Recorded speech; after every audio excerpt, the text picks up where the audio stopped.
So, a cult has been trying to contact me by georgedabloon. Okay, so right now I'm safe. I hope. I'll start from the beginning. I was walking my dog late at night, probably around 9:30ish. Now, for some backstory. I live in a semi-cul-de-sac. There are 3 buildings, 2 apartments, 1 on each side of me, and my townhome, which is sandwiched between them. And there is a huge road connecting all of them. There is a huge highway across the street, but that's off topic. My house is facing the west. I was walking my dog towards the east, so my right was to the woods. Now, I live in Texas, so it's not a huge forest, but it's still a decently sized wooded area. Now, we've had weird stories in our hometown, but never a cult or anything like that. Anyway, I was walking when I hit a dead end. Now, normally, I would just walk back, but something in my gut told me to look to my right.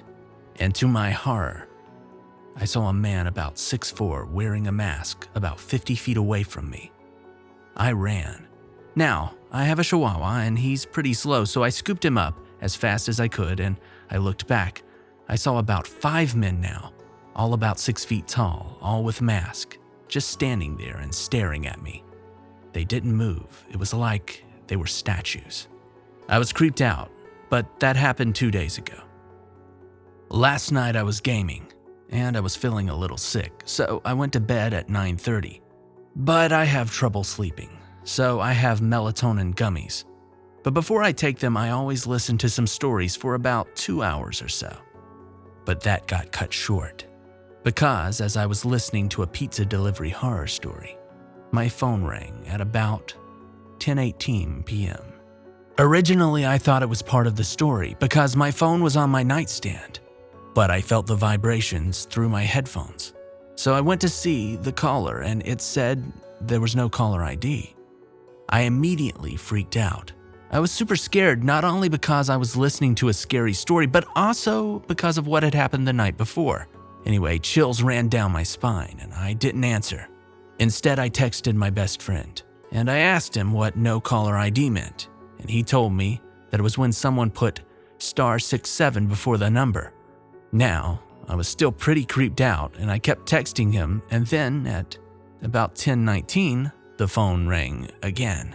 I didn't answer, and my friend suggested that I go into airplane mode. I did and did not get another call. I popped my gummies and I went to sleep.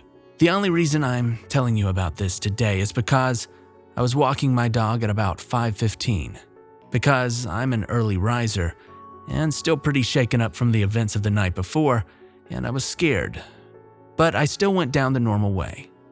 And when I made it to the dead end, I saw the man again. But this time, there were 10 others peeking out from behind the trees. I freaked out and I ran again, and I saw one was catching up. He wore a white Michael Myers-looking mask, and he had stains all over his shorts. Then he pulled something out of his pocket. I ran faster and made it all the way to my house, and I locked all the doors and windows. Nothing ever came after me. I'm scared because I live alone with just my dog. Anyway, I'll update you if I get another call tonight. Until then, bye.